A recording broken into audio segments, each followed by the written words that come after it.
E aí, galera? Bom dia, boa tarde, boa noite, boa madrugada. Você que está se dedicando aí no horário que você pode, né? Muito bom, o esforço é tudo. Estamos nos aproximando então do final do nosso curso de crase e vamos chegar aí a alguns vídeos finais em que faremos a resolução de alguns exercícios de bancas que eu escolhi para que tenhamos aí uma potencialização do nosso conhecimento, tudo bem? Bom, neste vídeo, nós vamos falar com vocês sobre um tipo de crase que também ocorre, que na verdade é fruto da crase preposição mais artigo. Só que é um artigo que aparece de uma forma especial, ele não aparece anteposto a um substantivo. É um caso especial de crase em língua portuguesa, tá? E eu quero que você observe aqui. Note essa frase que está em tela, vamos lá. A pessoa que confio é conhecida.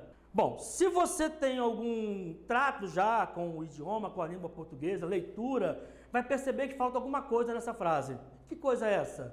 Nós temos, olha só, vamos dividir a frase, acompanhe comigo na tela. Se eu perguntar para você qual é a oração, né? Note que nós temos mais de uma oração aqui. Temos o verbo confiar e o verbo ser. Eu pergunto, qual que é a primeira oração? Eu tenho perguntado muito isso em aulas que eu dou em vários cursos, né, para concursos, vestibulares, etc. E a resposta é sempre a mesma. A primeira oração, professor, é a pessoa que confio, e não é.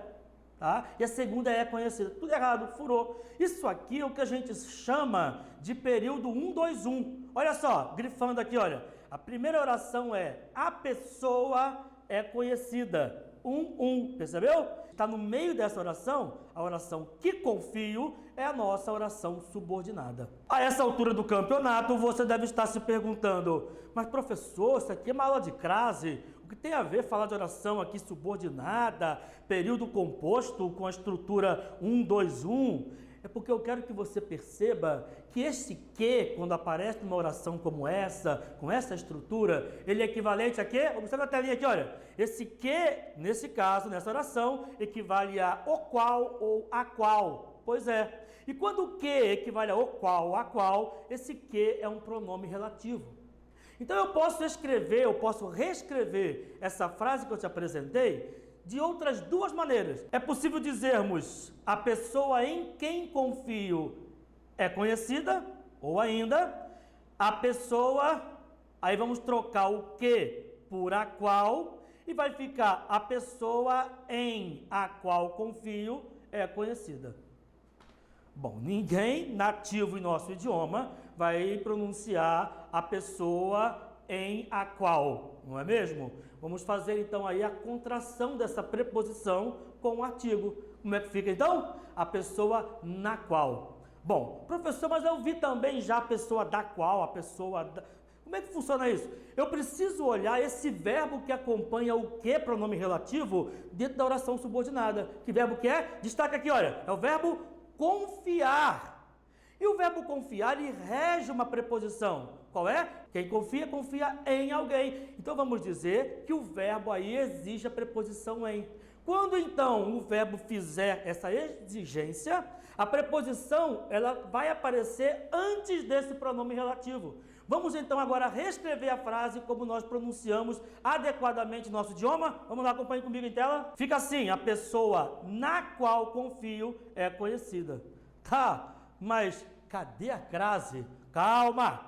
Vamos a mais um exemplo para que você entenda o raciocínio e depois você vai compreender aonde eu quero chegar. Vamos lá? Mais um exemplo em tela então. O documento que necessito está desaparecido. Mais uma vez a frase está estranha, não é mesmo? Por quê? Porque faltou a preposição que o verbo da oração subordinada aí exige. Note que a leitura aí como é que é? Olha lá. O documento está desaparecido. Que necessito, destacado aqui, olha, é a nossa oração subordinada. E você sabe que o verbo necessitar exige a preposição qual? Preposição de, não é mesmo? Quem necessita, necessita de alguma coisa. Logo, essa preposição deve figurar anteposta a esse pronome relativo que. Então, olha como fica a frase adequadamente escrita em língua portuguesa. Acompanhe comigo. O documento de que necessito está desaparecido. Excelente! Agora, Eu já falei para você que esse que equivale ao qual, a qual, né? Observe que esse que, ele tem cerca de 27 funções sintáticas e morfológicas no total, tá bem? Mas duas são incrivelmente importantes em língua portuguesa. É o que funciona como conjunção integrante e o que funciona como pronome relativo, tá bem? O que nos interessa aqui é esse que empregado nesta frase, funcionando como pronome relativo. Professor, e como é que eu vou saber que esse que é pronome relativo? Porque ele equivale ao qual, ou a qual, ou as suas variantes, né, de acordo com a preposição, no qual, na qual, do qual, da qual, e mais para frente veremos o a qual, é que eu quero chegar, tá bem? Bom, volta para a tela aqui. Então, na frase, o documento de que necessita está desaparecido, se substituirmos este que pelo seu equivalente o qual, por que o qual e não a qual? Porque eu me refiro a documento, que é masculino, certo? Então, teremos a construção, o documento do qual necessito está desaparecido. Joia, professor, e cadê a crase? Ah, agora sim. Agora que você entendeu o raciocínio, entendeu o processo, você está apto a entender a ocorrência da crase nesses casos em que temos o emprego do pronome relativo. Olha só o nosso último exemplo aqui. O funcionário que me refiro é competente.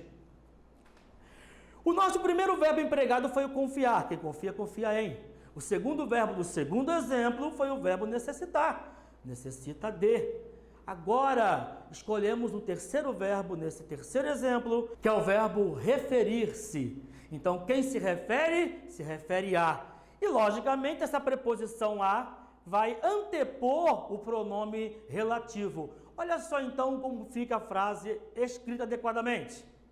O funcionário a que ou a quem me refiro é competente. Percebeu? E agora, professor? E agora, finalmente, vamos substituir também esse que é um pronome relativo equivalente ao qual a qual, por um pronome relativo. Acompanhe. O funcionário a mais o qual me refiro é competente. Fazendo então a combinação, teremos o funcionário ao qual me refiro é competente. Ora, mas nós utilizamos um substantivo masculino, funcionário, e a ele cabe o qual. Vamos agora substituir esse funcionário pela sua versão de gênero feminina, a versão oposta. Vamos colocar a funcionária. Ao fazermos isso, meu amigo, minha amiga, o que teremos é a ocorrência de a qual. E como o verbo referir-se já exige a preposição a, haverá mistura, fusão e logo a ocorrência de quê? Dela, da nossa amiga, da crase. Observe a tela. A funcionária a mais a qual me refiro é competente. Juntando, teremos a funcionária a qual me refiro é competente. Percebeu, então? Esse é o emprego do pronome relativo, ok? Espero que você tenha entendido. Vamos agora a alguns exercícios para fixar esse aprendizado? Então vamos. Vamos completar a lacuna. Não foi essa pessoa aludir. Como temos o verbo aludir, deveríamos colocar a pessoa a que aludir, certo? Se optarmos por a pessoa a que aludir, não haverá crase, porque se há antes do que será uma simples preposição. Mas substituindo a palavra que por o qual, a qual, e no caso é pessoa, então a qual, teremos o quê? Não foi essa pessoa a qual aludi. Na segunda questão e última desta aula, essa é a aula me referi ontem. Logicamente, aqui cabe essa aula a que me referi. O verbo referir-se, como já vimos, exige preposição a. E se substituirmos esse que por a qual? Note que haverá a mistura, a fusão da preposição exigida pelo verbo referir-se com esse a de a qual, surgindo então a crase, havendo a ocorrência de nossa amiga crase. Tudo bem? Espero que tenha compreendido. Vamos para o nosso próximo vídeo, em que teremos agora exercícios de alguns concursos diversos. Um forte abraço, tudo de bom, continue nos acompanhando.